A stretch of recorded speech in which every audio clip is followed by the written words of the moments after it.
Hello दोस्तों, welcome back to my new vlog. दोस्तों, आप सभी लोगों का स्वागत है आपके अपने चैनल पर। और आज के इस व्लॉग में बात करने जा रहा हूं दुबई के लिए टूरिस्ट और विजिट वीज़ा की जो नई गाइडलाइन अपडेट हुई है उसके बारे में।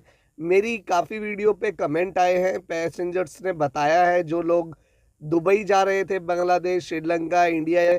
तो नई गाइडलाइन जो आई है टूरिस्ट और विजिट वीज़ा की दुबई के लिए, उसकी वजह से काफ़ी लोगों की फ़्लाइट मिस हुई है और जो लोग दुबई चले गए उनको वापस भी किया गया है। तो आज के इस व्लॉग में आपको मैं बताऊंगा कि टूरिस्ट विजिट वीज़ा या फिर एम्प्लॉयमेंट वीज़ा पर अगर आप दुबई ट्रैवल कर रहे हैं तो क्या नई गाइडलाइन आई है और क्या क्या रिक्वायरमेंट्स है, किन किन चीज़ों का आपको ख्याल रखना है। तो ये वीडियो लास्ट तक ज़रूर देखिएगा। अगर आप चैनल पर नए हैं, चैनल को सब्सक्राइब जरूर कर लें और वीडियो को लास्ट तक ज़रूर देखें। और जो भी लोग टूरिस्ट वीज़ा पे या फिर विजिट वीज़ा पे या फिर एम्प्लॉयमेंट वीज़ा पे ट्रैवल करने वाले हैं दुबई, उन लोगों के साथ ज़्यादा से ज़्यादा शेयर करें ताकि वो लोग भी जान पाएँ कि क्या क्या चीज़ों की रिक्वायरमेंट है आपको दुबई जाने के लिए अब। क्योंकि नई गाइडलाइन आके अपडेट हो चुकी है, दुबई ने नई गाइडलाइन दी है। तो ये वीडियो में आपको मैं पूरी जानकारी देने वाला हूँ। तो दोस्तों, शुरू करते हैं वीडियो बिना कोई वक्त ख़राब किए। दोस्तों, पहले क्या होता था कि अगर आपको दुबई जाना है तो आप किसी भी एजेंट से अपना टूरिस्ट या विजिट वीज़ा निकालेंगे। आप जिस भी एयरलाइन से ट्रैवल करना चाहते हैं उससे जाने और आने का यानी कि रिटर्न टिकट आप बुक करेंगे और आप एयरपोर्ट पर अपना लगेज के साथ आ जाएंगे और आपसे ज़्यादा सवाल नहीं किए जाएंगे और आपको बोर्डिंग पास भी मिल जाएगा और आप फ्लाइट से दुबई पहुंच जाएंगे। सिर्फ इतना होता था पहले। अभी जो है दुबई ने नई गाइडलाइन अपडेट करी है। चाहे कोई भी पैसेंजर किसी भी एयरपोर्ट से किसी भी कंट्री से ट्रैवल कर रहा है तो अभी काफ़ी सारी चीज़ों की रिक्वायरमेंट है। पहले सिर्फ अगर एयरपोर्ट पर आप जाते थे तो आपसे पूछा जाता था कि आप टूरिस्ट विजिट वीज़ा पर जा रहे हैं, किन के पास जा रहे हैं, किस लिए जा रहे हैं, पर्पस क्या है आपका ट्रैवल करने का। यही दो तीन सवाल आपसे पूछे जाते थे। बट दोस्तों, अब मैं आपको बताने जा रहा हूँ one by one, point by point, क्या क्या चीज़ें अब ज़रूरी है दुबई जाने के लिए टूरिस्ट और विजिट वीज़ा पर।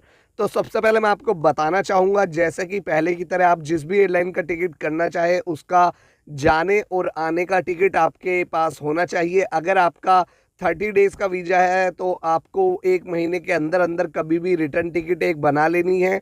और अगर आप ये वीज़ा और टिकट बना चुके हैं तो दोस्तों अब आपको ट्रैवल करने के लिए कम से कम आपके पास 3000 दिरहम होना बहुत ज़रूरी है। 3000 दिरहम को अगर आप इंडियन करेंसी में कन्वर्ट करते हैं तो 60 से 65 हज़ार। चाहे आप 30,000 कैश लेके जाएं और बाकी आपके क्रेडिट कार्ड में हो या बैंक में हो, बट वो आपके मोबाइल में नेट बैंकिंग या फिर क्रेडिट कार्ड की डिटेल होनी चाहिए कि इतना फ़ंड आपके पास ट्रैवल करते वक्त है।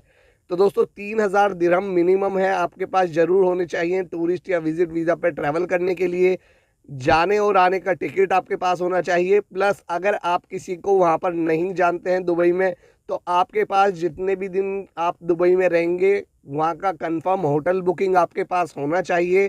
उसका पेपर आपके पास होना ज़रूरी है। अगर आपने होटल बुकिंग की है तो उसका पेमेंट भी आपके पास होना चाहिए। अगर आपने पेमेंट नहीं की है, जो भी पेमेंट आपको करनी है वैसे आपको पेमेंट करके कंफर्म बुकिंग लेकर आना है। अगर नहीं है, करेंसी आपके पास होना चाहिए जितना भी अमाउंट आपको होटल को पे करना है। तीसरी मैं बात आपको बताना चाहूँगा, अगर आप किसी के पास जा रहे हैं वहाँ पर तो उनकी एमिरेट्स आईडी या फिर इनविटेशन लेटर आपके पास होना चाहिए कि आप उनके पास जा रहे हैं और वो आपकी रिस्पॉन्सिबिलिटी लेते हैं दुबई आने के लिए। और उनका एमिरेट्स आईडी का फ़ोटो आपके पास ज़रूर होना चाहिए। तो दोस्तों, ये सारी चीज़ें हैं अब टूरिस्ट वीज़ा या विजिट वीज़ा पर दुबई जाने के लिए। अगर आप वहाँ पर किसी के पास जा रहे हैं या फिर वहाँ जाकर आप कोई नौकरी ढूंढना चाहते हैं तो टूरिस्ट और विजिट वीज़ा पर आप अभी भी ट्रैवल कर सकते हैं। बट उसके लिए ये सारी चीज़ें होना बहुत ज़रूरी है। और हो सकता है कि आपके पास ये सब चीज़ें हैं, आपके पास 3000 दिरहम भी है, इनविटेशन लेटर भी है, जिनके पास आप जा रहे हैं एमिरेट्स आईडी भी है, आपके पास रिटर्न टिकट भी है। बट जिस फ्लाइट से आप जा रहे हैं वो एयरलाइन या फिर इमिग्रेशन आपको फिर भी एयरपोर्ट पर रोक सकती है अगर आप उनके सवालों के जवाब ठीक तरीके से नहीं दे पाए।